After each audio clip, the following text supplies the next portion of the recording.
Thank you, Chair, and thank you to all the witnesses for being here. My questions are for Ashlyn Bernier. The Council of Canadian Innovators commissioned a survey of entrepreneurs in July, which showed 90% of respondents believe the Liberals' capital gains tax hike would have a negative effect on the innovation economy. Do you agree with the overwhelming results of that survey? I do.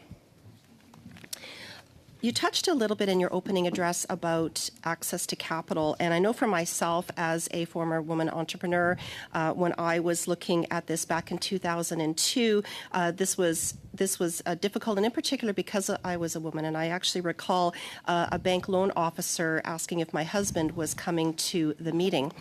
I ended up actually getting a high interest loan through the Women's Enterprise Centre, which is funded through Western Diversification, and it was for women entrepreneurs, and I was very thankful for that. We became a business that was top of our field, and we won local and national business awards. But my question for you is, are tech entrepreneurs, is one of their top challenges access to capital, and has it been more difficult because you're a woman? I would say I would agree that a major challenge for tech entrepreneurs is access to capital. In a sense, it should be.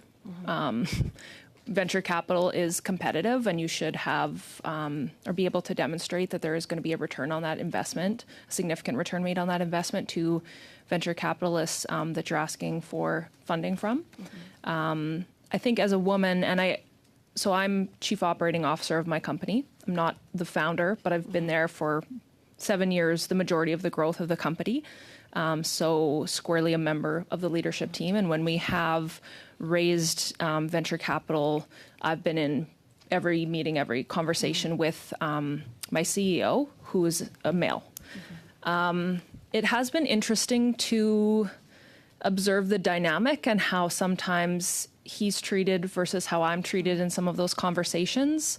So I can only really speak from my experience and reading between the lines a little bit here. We've been very fortunate to have the chance to work with some venture capitalists who've been incredible, and actually our Series A round of funding, which is sort of a major milestone for a technology company. We raised a Series A in 2021 from McRock Capital based in Toronto, and the partner there we worked with is a woman. So that was a great experience for me to be able to work with her. Two of the partners there actually female, but I would counter that with other experiences we've had with other institutions, venture capitalists who have, and again, this is just my perspective, but questioned my right to be in those conversations and in that room as not the founder, even though, based on my CEO's experience, I should be and need to be in those conversations in that room, but have definitely had to justify my participation in those discussions in the past. Well, thank you very much for sharing that. Now, you did mention that you've gone through multiple fundraising rounds to raise money from investors, and investors expect a return on their investment, and they've invested under a certain pretense. However, the Liberal government has changed the goalposts, and investors will pay more taxes now. Are you concerned that your investors will now likely have to pay more capital gains taxes and have less of a return on their investment? Yeah, that's absolutely going to impact us, and kind of goes to my earlier point of we're going to have to broaden our horizons as we look for venture capital in the funding in the future, and potentially look to the U.S. Where there's just a different system, and potentially lose our CCPC status, which also would prohibit us in the future from participating in the Entrepreneurs Incentive Program. It's been widely reported how Canada's GDP per capita has dropped over the last 9 years, including when compared to Canada's largest trading partner, the United States, making Canada one of the worst performing advanced economies, which will continue for 40 years unless substantial changes are made to federal, fiscal, and economic policies. So my question is, will Canada be less competitive for talent, investment, or capital in the global market because of this capital gains tax hike? I believe so, yes. One of the things that you had talked about in your opening intervention had to do with domestic procurement, and I wanted to ask you a little bit more about that. Specifically, we know that there's nearly $2 billion spent between 2017 and 2018 on IT contracts, which has gone to 3 firms, IBM, Bell Canada, and Microsoft Canada. So how does over-reliance by the current government for these large tech firms harm small and medium-sized Canadian startups? Yeah, that's a great question. Thank you. No one gets fired for selling or buying from IBM, right? So taking a chance on a small company can be a risk, and I appreciate that. What we're asking for is we still want to compete. We're happy to compete, but we have to be part of the competition. And that can be a challenge for us because IBM has teams of people whose job it is to find these procurement opportunities. And we're small and lean, and we're just trying to find the time to make sure we find about the right opportunity when that window is open so we can compete. And it's massively challenging for us. Thank you. In the earlier days, when our technology was a little more experimental, we did attempt to participate in the Build in Canada Innovation Program, which has since been rejigged into a program called Innovative Solutions. And I'm not familiar with the new program and how they might have changed it, but our experience with the Build in Canada program, which was meant to be a way to facilitate early stage technology, but technology that is ready to be used, bringing that in to be used in government's programs was one of the worst experiences in my time building this company. It was slow, it was bureaucratic, we couldn't get straight answers from anyone on what steps were next, and eventually we just gave up. So I would hope that the replacement for that program, Innovative Solutions, is a lot more of a straightforward and smooth process.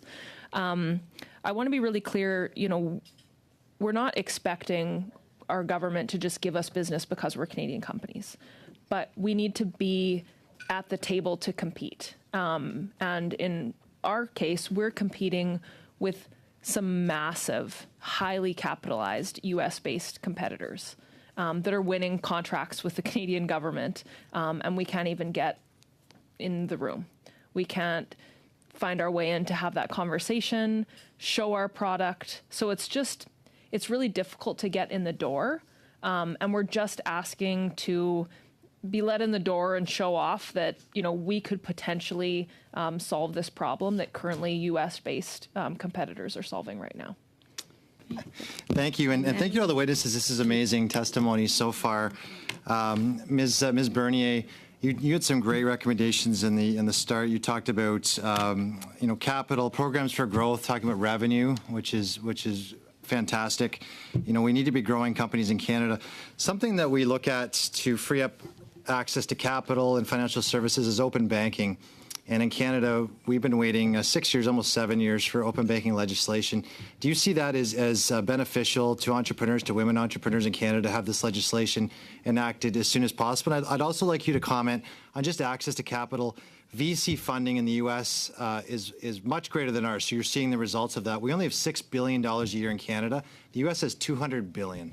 So it's quite a stark contrast. That might be why you're seeing more interest. But what can we do? Is open banking, should it be coming, financial access, and then looking at VC as a whole? What recommendations can you make? Thank you. I guess without getting into too much detail, we have experienced a lot of challenges with the banking options available to us in Canada. I find personally that there are better, more flexible, more transparent options to me available personally than there are for our corporate banking needs, and that has been a huge, huge challenge for us.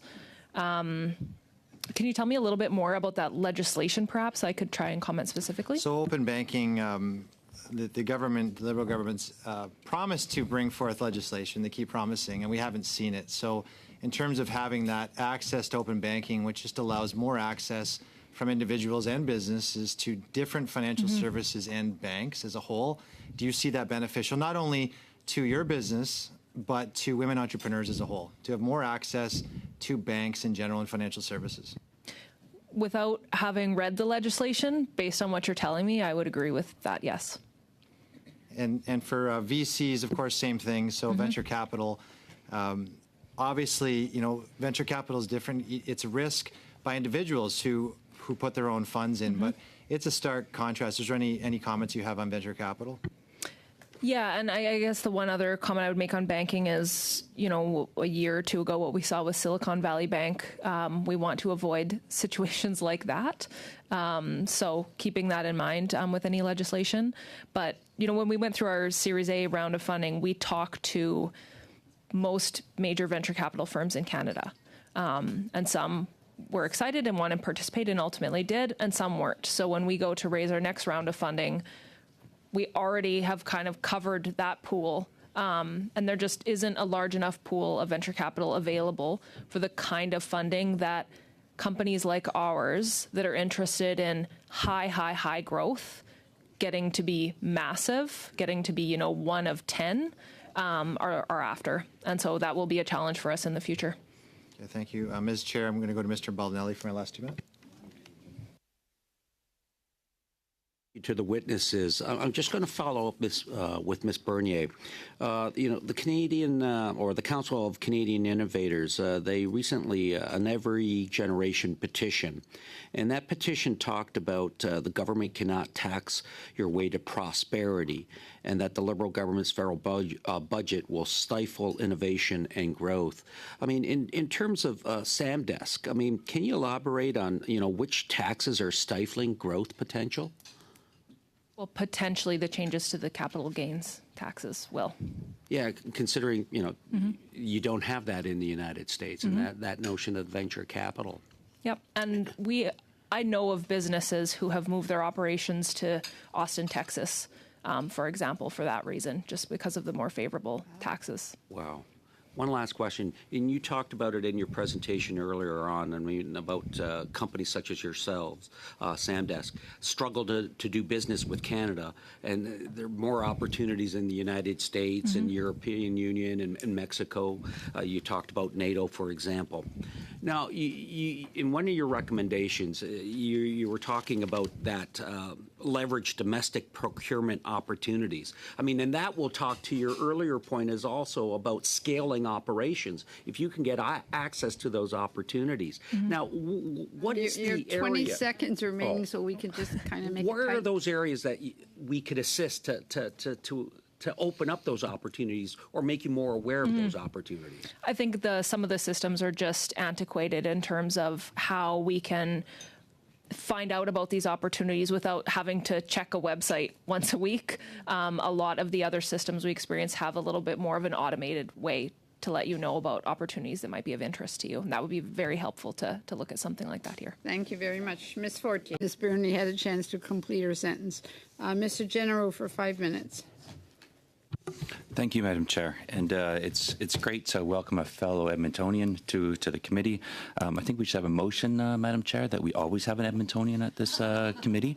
I think it'd be great. But thank you for your testimony here today. I think you raised a lot of red flags, Ms. Bernier, about you can do business with NATO, do business with UK State Department, Uber, Brazil, you mentioned, but yet it's really challenging to do business here in Canada. Some of questions were scooped from Mr. Cannings, but I think if you could elaborate on what that means for not just your company, but what that means for other Canadian companies that are looking to do business with the Canadian government, provincial government, municipal governments. Yes, thank you. I think, and again, I'm probably hitting this point again and again, but it's because I think it is so crucial. If Canadian companies cannot find those initial opportunities at home, we just are going to have such a harder time exporting because we are then trying to do business internationally. We don't have networks. We can't get the introductions. So we have to fight to get our way in. And we've done that through a lot of hard work and grit and determination. But looking back, thinking about, and for example, when we go to RFP to try to win these contracts with NATO or the UK Ministry of Defence, often one of the questions is, well, who are you already doing business with? What governments do you already have a contract with? They want to see those reference customers. They want to see that social proof. That counts for a lot in those RFPs. And if we were able to first be able to do business provincially or federally, that would just clear that path so much for us. And it's easy to say that in hindsight, who knows? But I think it's just something that this committee should consider. I know we're talking about export, but being able to export when you already have some reference customers, I believe would be much easier. And you did reference the three funding programs, IRAP, NRCan, and Prairies Can. None of those are to my colleague's question on women entrepreneurs. None of those are specific to women entrepreneurs. I just want to make sure that through the analysts that we recognize that when asked if what programs are working, those three were referenced and not the women entrepreneurship programs.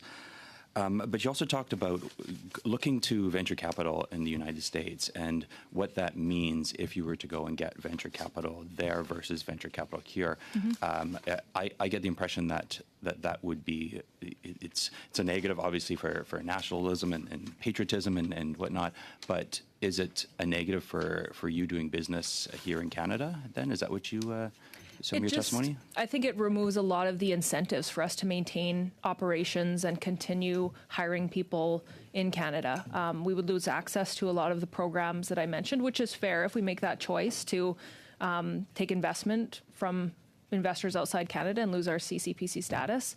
That's a choice that we'll have to make, but it does significantly reduce incentive for us only to continue building our company here. But what really concerns me, and I think should concern this committee, is someday if we have a liquidity event, we sell our company, everyone makes a little bit of money, where are they then going to start their next businesses, knowing what they know and the experience that they would have went through, especially if we lose our CCPC status? I think I have about a minute and a bit left, yeah. So just your last point that you brought up about the trade commissioners and what that means when you go abroad.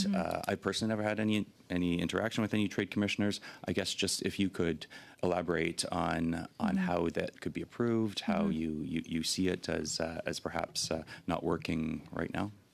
Yeah, I don't have a ton of experience, and perhaps that's because some of the early experiences weren't particularly helpful. I did find that it was a lot of trade commissioners pointing us in a lot of directions. Oh, you should do business with them over there. Can you make an introduction? No. So ultimately, I think when we're looking to do business abroad, and this is a big ask, I recognize that, we need connections in. We need introductions. Just saying, oh, you should be doing business with ExxonMobil. Yeah, I figure that. Can you make me an introduction? That's where things could be really, really helpful, especially from trade commissioners, if possible.